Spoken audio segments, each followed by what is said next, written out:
الرحمن الرحیم۔ صحیح بخاری حدیث نمبر 1۔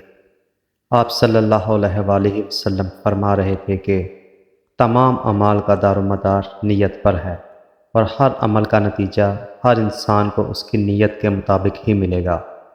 بس جس کی ہجرت ترک وطن دولت دنیا حاصل کرنے کے لیے ہو یا کسی عورت سے شادی کی غرض سے ہو، بس اس کی ہجرت انہی چیزوں کے لیے ہوگی جن کے حاصل کرنے کی نیت سے اس نے ہجرت کی ہے۔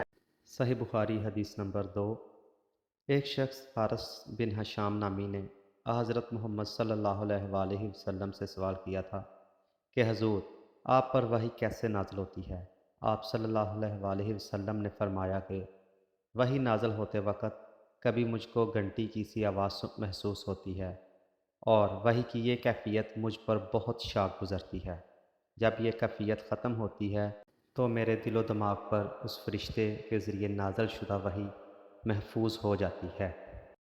اور کسی وقت ایسا ہوتا ہے کہ فرشتہ بشکل انسان میرے پاس آتا ہے اور مجھ سے کلام کرتا ہے، بس میں اس کا کہا ہوا یاد رکھ لیتا ہوں۔ حضرت عائشہ رضی اللہ تعالی عنہا کا بیان ہے کہ میں نے سخت کڑاکے کی سردی میں حضرت محمد صلی اللہ علیہ وآلہ وسلم کو دیکھا ہے کہ آپ صلی اللہ علیہ وآلہ وسلم پر وحی نازل ہوئی ہے، اور جب اس کا سلسلہ موقوف ہوا تو آپ صلی اللہ علیہ وآلہ وسلم کی پیشانی پسینے سے شرابور تھی۔ صحیح بخاری حدیث نمبر 3۔ آپ صلی اللہ علیہ وآلہ وسلم نے وحی کے رک جانے کے زمانے کے حالات بیان فرماتے ہوئے کہا کہ ایک روز میں چلا جا رہا تھا کہ اچانک میں نے آسمان کی طرف ایک آواز سنی، اور میں نے اپنا سر آسمان کی طرف اٹھایا، کیا دیکھتا ہوں کہ وہی فرشتہ جو میرے پاس غار حرا میں آیا تھا وہ آسمان و زمین کے بیچ میں ایک کرسی پر بیٹھا ہوا ہے۔ میں اس سے ڈر گیا اور گھر آنے پر میں نے پھر کمبل اوڑھنے کی خواہش ظاہر کی۔ اس وقت اللہ پاک کی طرف سے یہ آیات نازل ہوئیں: اے لحاف اوڑھ کر لیٹنے والے، اٹھ کھڑا ہو اور لوگوں کو عذاب الہی سے ڈرا، اور اپنے رب کی بڑائی بیان کر، اور اپنے کپڑوں کو پاک صاف رکھ اور گندگی سے دور رہ۔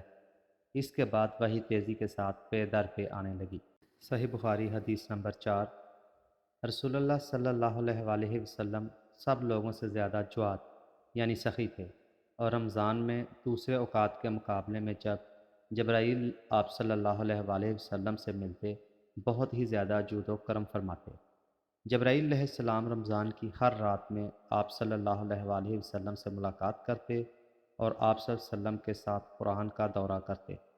غرض حضرت محمد صلی اللہ علیہ وآلہ وسلم لوگوں کو بھلائی پہنچانے میں بارش لانے والی ہوا سے بھی زیادہ جود و کرم فرمایا کرتے تھے۔